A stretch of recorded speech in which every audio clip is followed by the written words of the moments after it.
Hello everyone,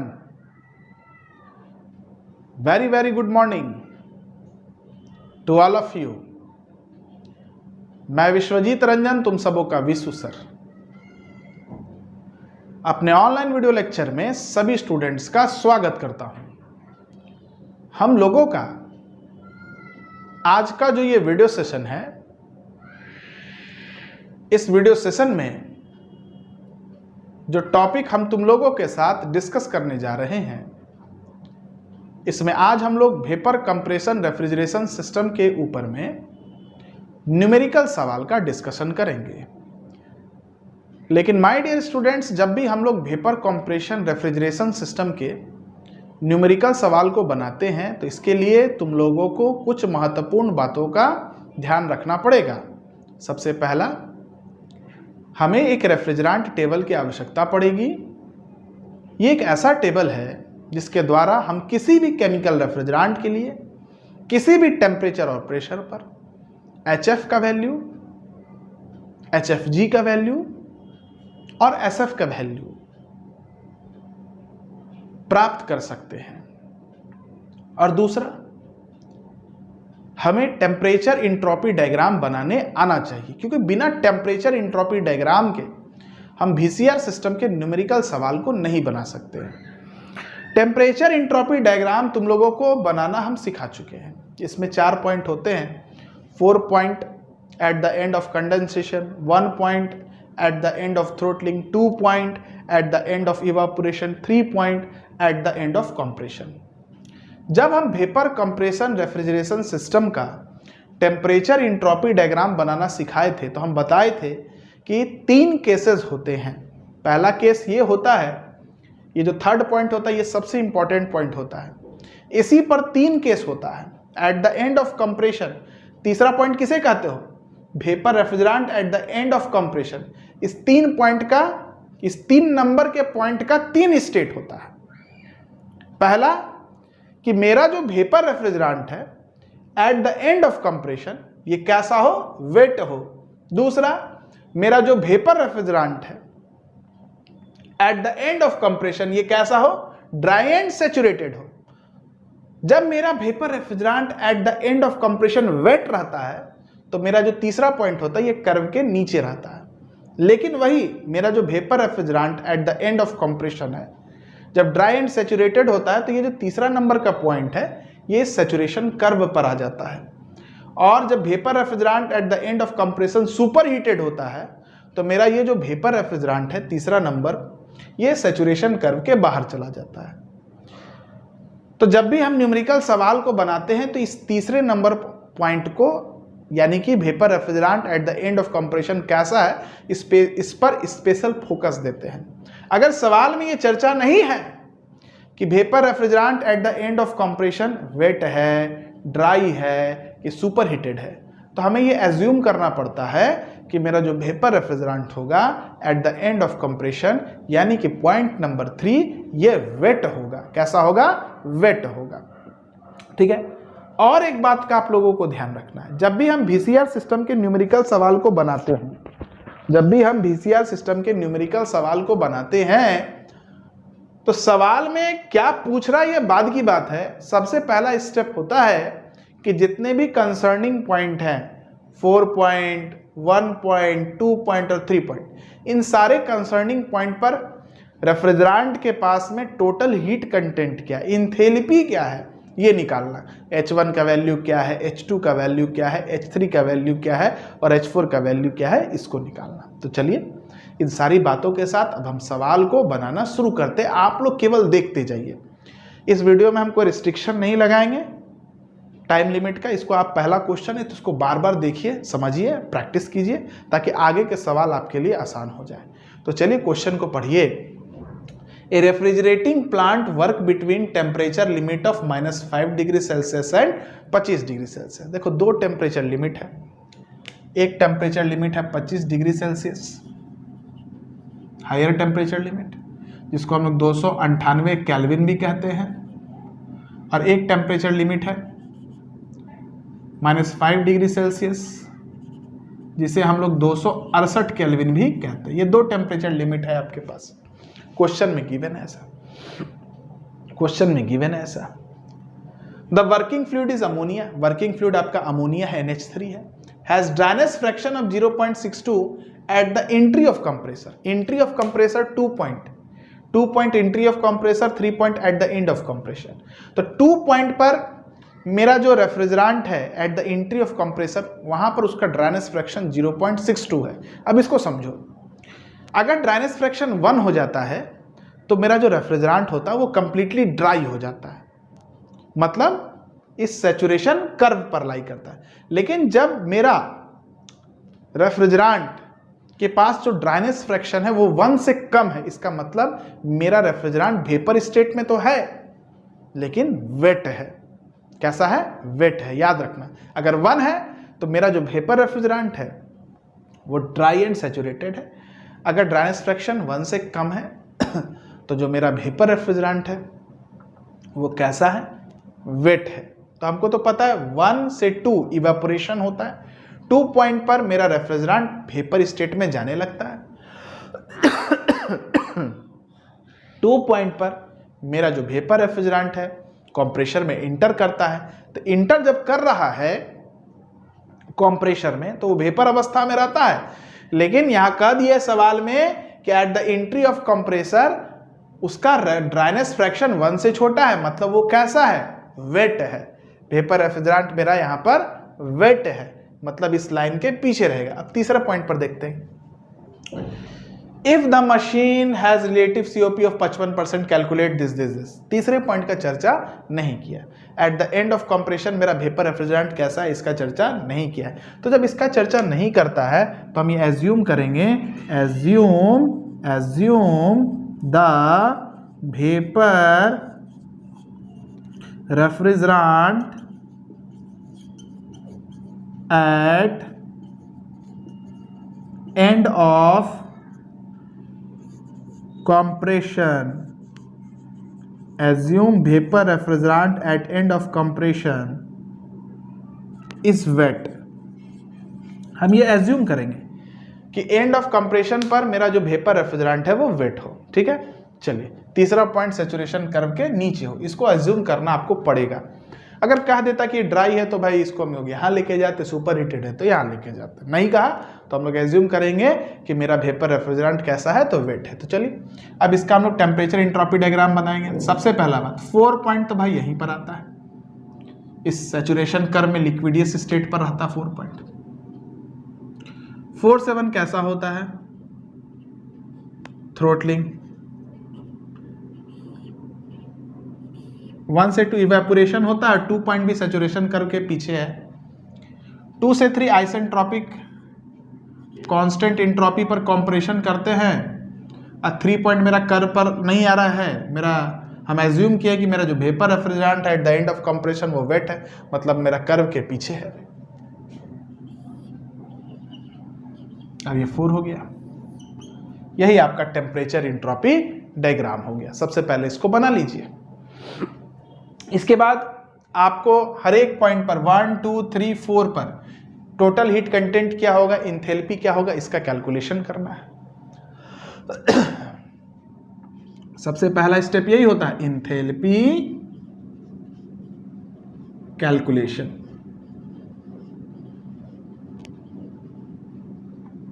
चूंकि हमें पता है H1 is equal to H4 होता है।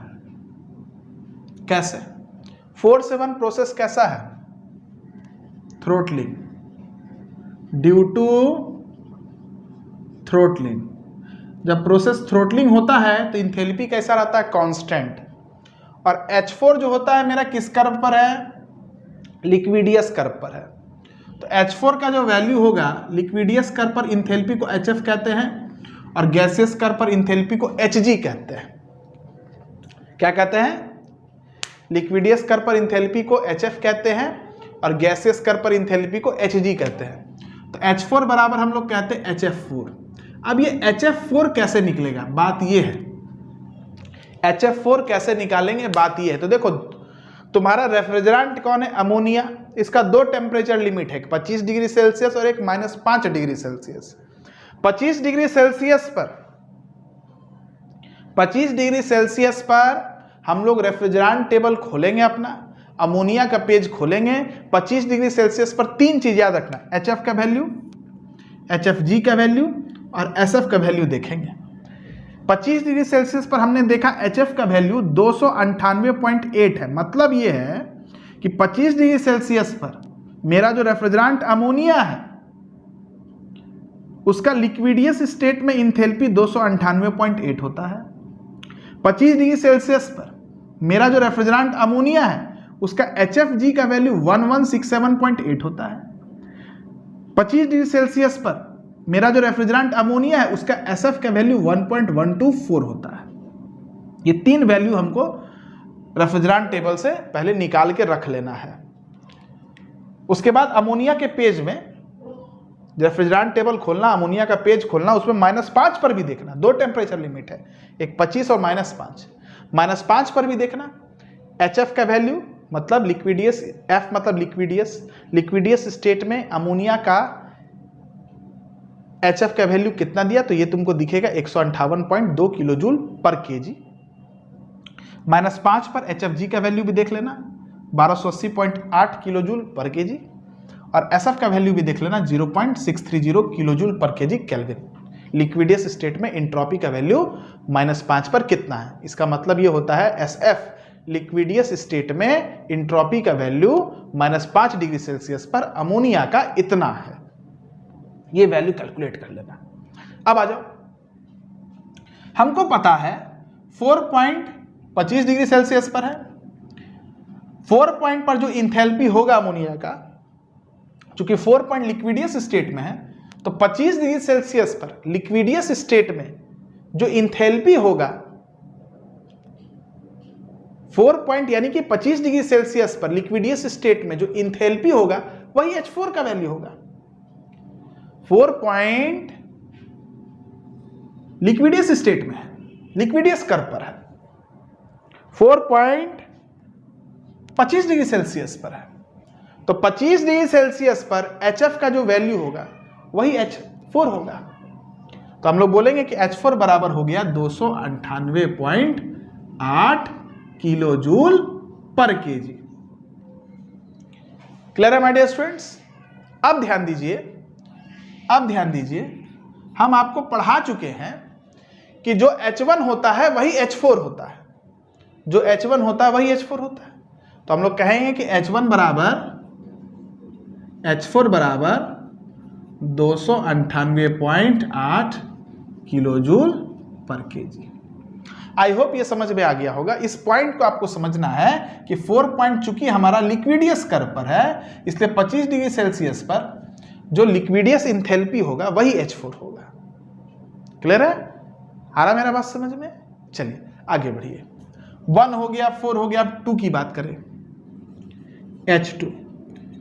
चूंकि ऐसे लिखिए at point 2 H2 is equal to, यहां पर वेपर आपका कैसा है? वेट है। तो जब वेपर वेट होता है तो इंथैल्पी बराबर होता है HF2 plus X2 HFG2। HF मतलब क्या? Enthalpy liquidus state. HFG2 क्या? Enthalpy in gases state minus enthalpy liquidus state. HFG को याद रखिएगा, HFG को आप लिखते हैं Hg minus HF। Enthalpy in लिक्विडियस, enthalpy in gases state minus enthalpy in लिक्विडियस state. Clear है माय डियर स्टूडेंट्स? अब देखिए 2 पॉइंट किस टेम्परेचर पर है? -5 डिग्री सेल्सियस पर है। -5 पर HF का वैल्यू कितना? 158.2। तो यहां पर पुट कर दीजिए 158.2 प्लस X2 कितना है? 2 पॉइंट मतलब क्या होता है? At the entry of compressor dryness fraction कितना है? 0.62।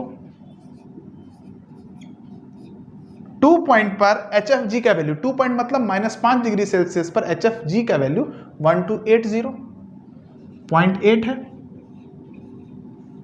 इसको सॉल्व करने पर आता है 952.29। तो कितना आसान है, किलो जूल पर केजी। करेक्ट है। चलिए 2 पॉइंट हो गया। H2 आ गया। अब क्या निकालना, H3। अब क्या निकालना, H3।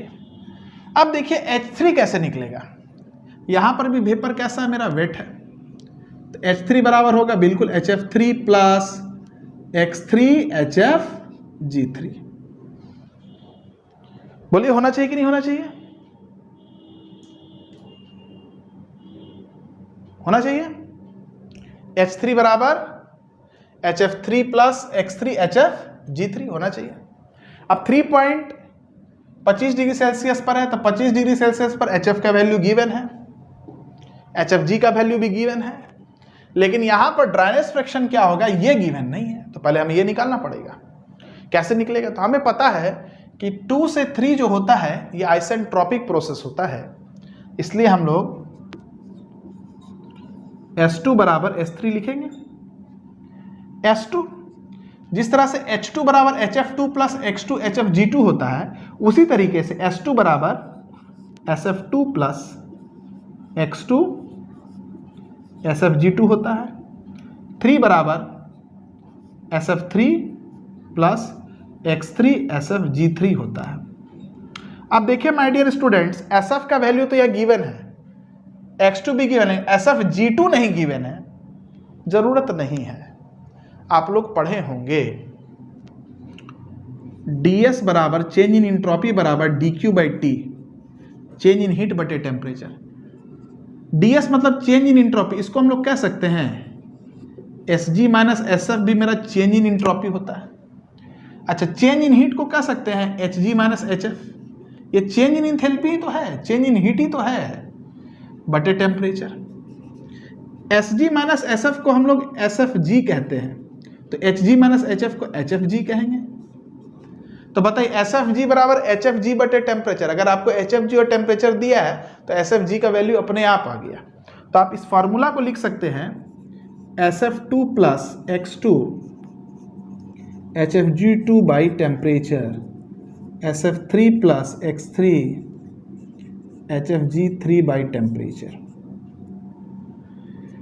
चलिए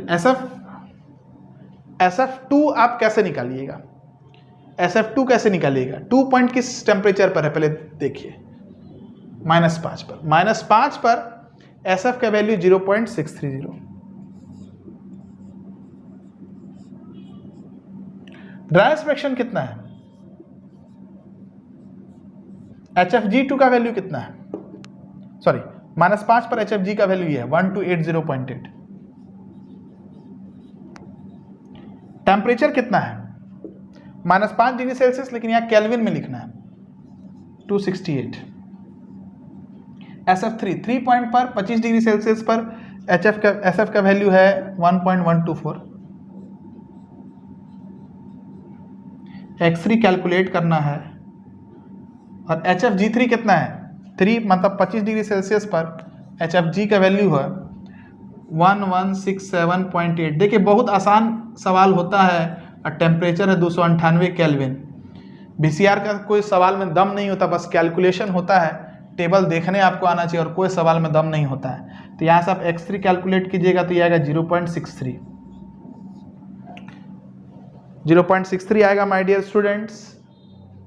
वीडियो को पॉज करके इसको नोट डाउन कीजिए। चलिए जब X3 आ गया तो इसमें पुट कर दीजिए, H3 बराबर होगा HF3 plus X3 HFG3। HF3 3 point कितने टेम्परेचर पर है, 25 पर। HF का वैल्यू देखिए क्या है, 25 पर HF का वैल्यू देखिए क्या है, 298.8। 0.63 X3 हम निकाले। HFG3 3.25 पर है, 25 पर HFG का वैल्यू 1167.8। इसको सॉल्व कीजिए, H3 बराबर आ रहा है 1034.173 किलो जूल पर केजी। माय डियर स्टूडेंट्स, चारों वैल्यू आपके पास आ गया। आपके पास H1 आ गया, 298.8 किलो जूल पर केजी। H2 आ गया 952.29 किलो जूल पर केजी। H3 आ गया 1034.173 किलो जूल पर केजी और H4 आ गया 258.8 किलो जूल पर केजी। ये चारों क्रिटिकल पॉइंट्स पर, कंसर्निंग पॉइंट्स पर इंथैल्पी सबसे पहले निकालिए। पहला स्टेप सवाल का यही है। इसके बाद हम लोग आगे बढ़ेंगे और कैलकुलेशन करेंगे। तब तक वीडियो को पॉज करके नोट डाउन कीजिए। चलिए स्टूडेंट्स, अब देखिए हम लोगों को निकालना क्या है। सबसे पहले निकालना है थ्योरेटिकल सीओपी। थ्योरेटिकल सीओपी, तो सीओपी बराबर क्या होता है? आरएन बटे वर्क डन। आरएन कितना है आपका? आरएन है आपका H2 माइनस H1 और वर्क डन कितना है? H3 minus H2। आपका H2 कितना है? 952.29। H1 कितना है? 298.8। H3 कितना है? 1034.173 और H4 कितना है? सॉरी, H2 कितना है? 952.29। इसको सॉल्व कीजिएगा तो आएगा 7.98। चलिए, ये एक्चुअल सीओपी आ गया। अब सवाल में आपको बोला थ्योरेटिकल सीओपी आ गया। अब आपको निकालना एक्चुअल सीओपी। एक्चुअल सीओपी, तो एक्चुअल सीओपी कैसे निकलेगा? तो देखिए, रिलेटिव सीओपी बराबर होता है, रिलेटिव सीओपी बराबर होता है एक्चुअल सीओपी बटे थ्योरेटिकल सीओपी। तो एक्चुअल सीओपी बराबर क्या लिखिएगा? Actual COP is equal to theoretical COP relative. Relative 0.55 है, 55% है। और ये थ्योरेटिकल सीओपी कितना है आपका? 7.98। तो सॉल्व करने पर ये आता है 4.39। देखिए, मशीन का थ्योरेटिकल सीओपी 7.98 था, लेकिन मशीन में कुछ लॉसेस होते हैं, तो एक्चुअल में जब मशीन काम कर रहा तो उसका परफॉर्मेंस जो है वो 4.39 है। एक्चुअल परफॉर्मेंस ये थ्योरेटिकल है, और कभी भी इफिशियंसी या सीओपी थ्योरेटिकल नहीं होता, एक्चुअल जो होता है वही होता है। तो this is the actual COP. ठीक है, तो याद रखिएगा मशीन का एक्चुअल में परफॉर्मेंस जो है वो 4.39 का ही है। ठीक है, अब नेक्स्ट बड़ा इंपॉर्टेंट पॉइंट है आपका, कितना अमाउंट ऑफ आइस ये प्रोड्यूस कर रहा है पानी से 0 डिग्री सेल्सियस पर। जब पानी 15 डिग्री सेल्सियस पर है, जब 6.4 kg का रेफ्रिजरेंट पर मिनट में फ्लो कर रहा है, और आइस कितना देर में आपको बनाना है? आइस बनाना 24 घंटा में, ये बोल रहा है ना। The amount of ice produce in 24 hour. 24 घंटा में कितना बर्फ बन रहा है? जब 6.4 kg का रेफ्रिजरेंट इस सिस्टम में पर मिनट में फ्लो कर रहा है। 1 मिनट में जब 6.4 kg का रेफ्रिजरेंट फ्लो करता है तो कितना बर्फ ये बना सकता है 24 घंटा में, ये निकालने के लिए कर रहा है। देखिए, सबसे पहले बर्फ वाला जो सवाल है, मास ऑफ रेफ्रिजरेंट किसमें दिया? 6.4 kg पर मिनट। तो आप आइस बनाइएगा 1 मिनट में। अगर mass of refrigerant per hour में देता तो आइस बनाते 1 घंटा में। जब मास ऑफ रेफ्रिजरेंट kg पर मिनट में दिया है तो आइस भी बनाएंगे पर मिनट में, और जब पर मिनट में आइस बन जाएगा तो उसको आवर में हम लोग कन्वर्ट कर लेंगे। पर आवर में कितना बनेगा, 24 आवर में कितना बनेगा, 20 घंटा में कितना बनेगा। ठीक है। दूसरी बात, जब मास ऑफ आइस फॉर्मेशन की सवाल आएगी तो सवाल बनेगी एक्चुअल सीओपी से, परफॉर्मेंस क्या है इसका। ठीक है, इस मशीन का थ्योरेटिकल सीओपी पर सवाल नहीं बनेगा। हाँ, अगर क्वेश्चन में रिलेटिव सीओपी नहीं देगा तब तो आपके पास केवल थ्योरेटिकल सीओपी रहेगा, तब आप सवाल थ्योरेटिकल सीओपी से बनाइएगा। तीसरी बात, जब बर्फ वाली क्वेश्चन आएगी तो आपको सबसे पहले निकालना होगा कि इस मशीन का टोटल हीट एब्स्ट्रैक्शन कैपेसिटी कितना है, एक्चुअल में कितना ये हीट निकाल सकता, Rn कितना है इसका। तो माय डियर स्टूडेंट्स, आप लोग पढ़े हैं Rn बराबर होता है COP बराबर होता है Rn बटे वर्क डन। तो Rn बराबर क्या होगा, COP into work done. COP कौन सा, एक्चुअल। हाँ, अगर रिलेटिव COP नहीं देता तब तो यहां पर थ्योरेटिकली हम लिखते, क्योंकि हम एक्चुअल निकाल ही नहीं सकते हैं। तो आप लिखिएगा 4.39 इंटू वर्क डन क्या होता है, H3 minus H2। Value put कर दिया ना, H3 H2 का दिया हुआ है। तो Rn आपका आ रहा है, आप पुट कर दीजिएगा 4.39 इंटू कितना भाई, H3 1034.173 माइनस 952.29, ये आपका आ रहा है Rn। इतना हीट निकाल सकता है ये। अच्छा, ये किस में है भाई, किलोजूल पर केजी में, मतलब 1 केजी रेफ्रिजरेंट किलोजूल पर केजी में है ना ये। इसका मतलब क्या है जान रहे हो, किलोजूल पर केजी, मतलब 1 केजी रेफ्रिजरेंट इतना किलोजूल का हीट निकाल सकता है। तो तुम्हारे पास कितना केजी रेफ्रिजरेंट है, 6.4 केजी रेफ्रिजरेंट है। तो तुम बोलोगे therefore heat abstracted by 6.4 KG refrigerant पर मिनट, 1 मिनट में। जब 1 केजी रेफ्रिजरेंट इतना हीट निकाल सकता है तो 6.4 केजी रेफ्रिजरेंट कितना हीट निकाल सकता है। Rn इज इक्वल टू, एक आम का दाम 5 रुपया तो 10 आम का दाम 50 रुपया। 6.4 इंटू 4.39 इंटू 1034.173 माइनस का 952.29।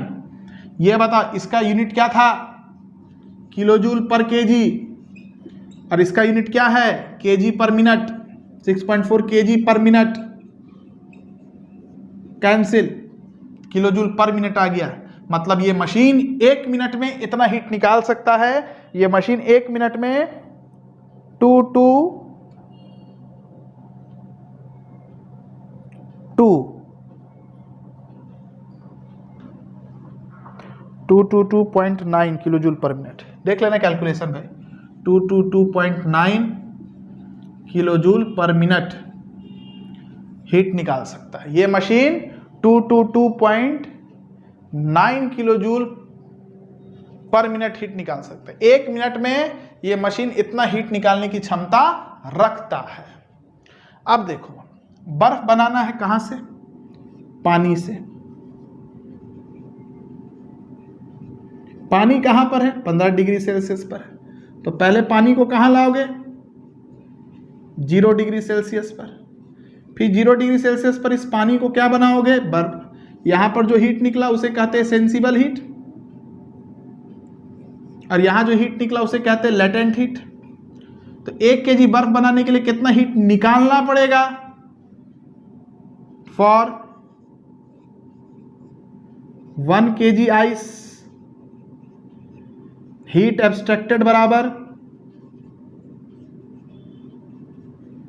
क्या होगा, Q sensible plus Q latent. पढ़ा है ना जी। क्यू सेंसिबल क्या था, 1 इंटू CPW इंटू 15-0 प्लस बर्फ का लेटेंट हीट कितना होता है 335। इसको CPW होता 4.16, पढ़े हो गए सब। तो ये आएगा तुम्हारा 398 किलोजूल पर केजी, 398 किलोजूल पर केजी। देखो 1 केजी बर्फ बनाने में, 1 केजी बर्फ बनाने में इतना हीट निकालने की जरूरत पड़ती है। 1 केजी बर्फ बनाने में इतना हीट निकालने की जरूरत पड़ती है। तो m केजी मान लेते हैं हम, m केजी बर्फ बना रही है मशीन, m केजी बर्फ बना रहा है। तो m केजी बर्फ बनाने में कितना हीट निकालना पड़ेगा, for producing m kg ice, heat abstracted is equal to कितना टोटल हीट एब्स्ट्रैक्ट करना पड़ेगा 398 गुना मान लेते हैं m kg आइस को m आइस, टोटल हीट इतना निकालना पड़ेगा। देखो 1 kg बर्फ बनाने में इतना हीट निकालना पड़ा भाई, तो m kg बर्फ बनाने में कितना निकालना पड़ेगा, इतना हीट निकालना पड़ेगा। और ये मशीन कितना हीट निकाल सकता है 1 मिनट में, इतना हीट निकाल सकता है। टोटल आरएन ये है मशीन का, और 1 kg बर्फ बनाने में इतना हीट निकालना पड़ रहा है, तो m kg बर्फ बनाने में इतना हीट निकालना पड़ेगा। ये टोटल आरएन है। दोनों टोटल आरएन को इक्वेट कर दो, दोनों टोटल आरएन को इक्वेट कर दो। ये भी टोटल आरएन है। 6.4 kg रेफ्रिजरेंट 1 मिनट में इतना हीट निकाल सकता है, ये क्षमता है। और 1 kg बर्फ बनाने में इतना हीट निकालना, m kg बर्फ बनाने में कितना हीट निकालना पड़ेगा, इतना हीट निकालना पड़ेगा। ये भी टोटल आरएन है, ये भी टोटल आरएन है। दोनों को इक्वेट कर दीजिए। इसको मान लीजिए इक्वेशन नंबर 1, इसको मान लीजिए equation number 2, equating 1 and 2। 222.9 kilojoule पर minute is equal to 398 into m ice.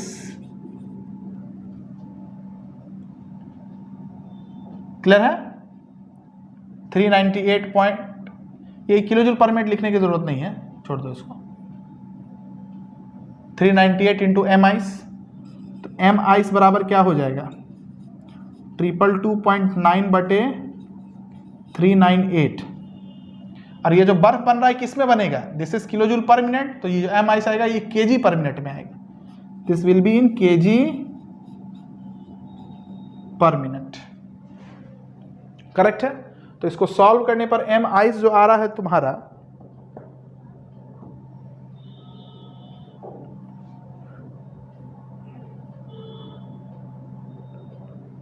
अच्छा ये 222.99 है बेटा, इसको ठीक कर लेना। 2299.8 है ये, 2299.8 है ये। ठीक है, चलो इसको ठीक कर लेना। तो ठीक करोगे तो ये जो m आइस आ रहा है ये आ रहा 5.77 kg पर मिनट में।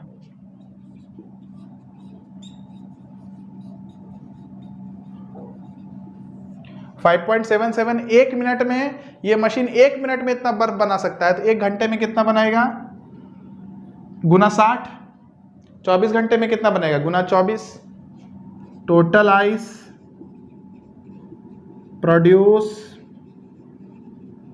इन 24 आवर इज इक्वल टू 5.77 गुना 60 गुना 24। ये केजी में आएगा, तो टन में कितना आएगा, तो 1000 से भागा दे देना। 1 केजी में 1000 टन होता है, तो ये टन में हो जाएगा। सॉल्व करने पर आता है 8.321। इतना बर्फ बना देगा ये मशीन। हालांकि इतना टफ सवाल आता नहीं एग्जाम में, लेकिन फिर भी हम बता दिए, पढ़ रहे हो हमसे तो जानना चाहिए। ठीक है, बर्फ बनाने वाला क्वेश्चन एकदम तुम लोगों को आना चाहिए, क्योंकि एसबीटी का कोई भरोसा नहीं है कि आप पूछ दे। सीओपी तक क्वेश्चन आता है, क्वेश्चन बैंक में भी देखोगे, क्वेश्चन पेपर में भी देखोगे। सीओपी निकालने तक का सवाल तुम लोगों को बनाने जरूर आना चाहिए। अब बर्फ भी कैसे बनाना ये भी समझिएगा। बर्फ में करना कुछ नहीं रहता। बर्फ वाले सवाल में कंसेप्ट क्या है, पहले तुम लोग टोटल आरएन निकाल लेना सीओपी से, उसके बाद टोटल आरएन निकाल लेना बर्फ बनाने वाले प्रोसेस से, दोनों को इक्वेट कर देना बस, तो उससे मास ऑफ आइस तुम्हारा निकल जाएगा। क्लियर है? अगर तुम्हारा रेफ्रिजरेंट केजी पर मिनट में है तो जो मास ऑफ आइस आएगा वो भी केजी पर मिनट में आएगा। उसके बाद जिसमें पूछ रहा होगा उसमें कन्वर्ट कर लेना। तो चलिए स्टूडेंट्स, इस वीडियो लेक्चर के लिए इतना ही रखते हैं। अगले वीडियो लेक्चर में नए टॉपिक के साथ मिलेंगे। तब तक के लिए नए न्यूमेरिकल के साथ मिलेंगे। 3 केस का न्यूमेरिकल बताना है अभी हमको, अभी तो एक ही हुआ है। तब तक के लिए keep watching us, keep learning our content. जय मैकेनिकल। थोड़ा सा तबीयत स्वस्थ नहीं था, अब ठीक है, तो वीडियो लेक्चर ऐसे कंटिन्यू रहेगा। तीनों पेपर में एक देंगे और बहुत जल्दी सिलेबस खत्म करेंगे। हालांकि अभी एग्ज़ाम में बहुत टाइम है। आई थिंक कि आप लोग का एग्ज़ाम अब सितंबर में हो जाएगा, क्योंकि आज के जो पेपर में नोटिफिकेशन आया 6 अगस्त तक, तो यूनिवर्सिटी का कोई एग्ज़ाम नहीं हो सकता है, कॉलेज का कोई एग्ज़ाम नहीं हो सकता। उसके बाद फिर फॉर्म वॉर्म भराएगा। सितंबर से पहले कोई उम्मीद नहीं है। आराम से पढ़िए, निश्चिंत होकर पढ़िए। चलिए।